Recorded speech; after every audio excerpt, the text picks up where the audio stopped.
Hello everyone. आज हम गोली दर्पण में यू, वी और एफ के मध्य संबंध के बारे में सीखने जा रहे हैं। सबसे पहले बता दें आपको यू, वी तथा एफ क्या है। जैसा कि आपको पिछले वीडियो में बताया गया है कि जो गोली दर्पण है वो दो प्रकार के होते हैं।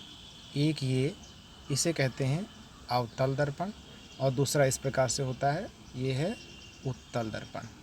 ये पॉलिश है और इधर चिकना है। इधर ये अवतल दर्पण में पॉलिश है और ये चिकना तल है। तो अब देखिए, गोली दर्पण का अवतल दर्पण के आधार पे देखते हैं। ये अवतल दर्पण है, ये पॉलिश वाला भाग है और इसके मध्य से एक मुख्य अक्ष जाता है। मुख्य अक्ष पर ही सी होता है जिसे वक्रता केंद्र कहते हैं। इसके मध्य में एफ होता है जिसे फोकस बिंदु कहते हैं। तो इसी मुख्य अक्ष पर ही बाईं ओर वस्तु होती है जिसे बिंब भी कहते हैं। इसे ए बी से दिखाया जाता है। ये वस्तु है हमारी। तो वस्तु दर्पण से यहाँ से वस्तु की जो दूरी होती है, ये वाली दूरी, इसे कहते हैं स्मॉल यू। अब इसका प्रतिबिंब मान लीजिए इधर बना, यहाँ पर ए डैश बी डैश।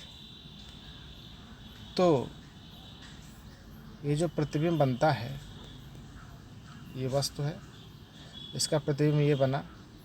तो जो प्रतिबिंब है वो दर्पण से प्रतिबिंब की दूरी, ये वाली दूरी, इसे कहेंगे वी।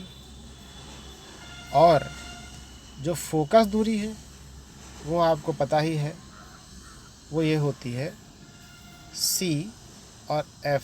फोकस बिंदु से यानी यहाँ से ये जो दूरी होती है इसे कहते हैं फोकस दूरी और इसे स्मॉल एफ से दिखाते हैं। तो तीन चीज़ें आपको मिल गई, यू यानी दर्पण से वस्तु की यानी बिंब की दूरी, दूसरी वी यानी दर्पण से प्रतिबिंब की दूरी, और तीसरी एफ यानी दर्पण से फोकस दूरी, दर्पण की फोकस दूरी। इसको स्मॉल एफ से दिखाते हैं। तो इन तीनों में एक संबंध होता है जिससे आंकिक प्रश्न हल किए जाते हैं। जैसे किसी गोली दर्पण से वस्तु यानी बिंब की दूरी u से, दर्पण से प्रतिबिंब की दूरी v से तथा दर्पण की फोकस दूरी को f से दिखाते हैं। इन तीनों में ये संबंध होता है 1/f बराबर 1/u प्लस 1/v। यह एक सूत्र है, इसे आप सबको याद रखना है और इसी सूत्र पे आंकिक प्रश्न पूछे जाते हैं जो कि आपकी परीक्षाओं में भी आते हैं।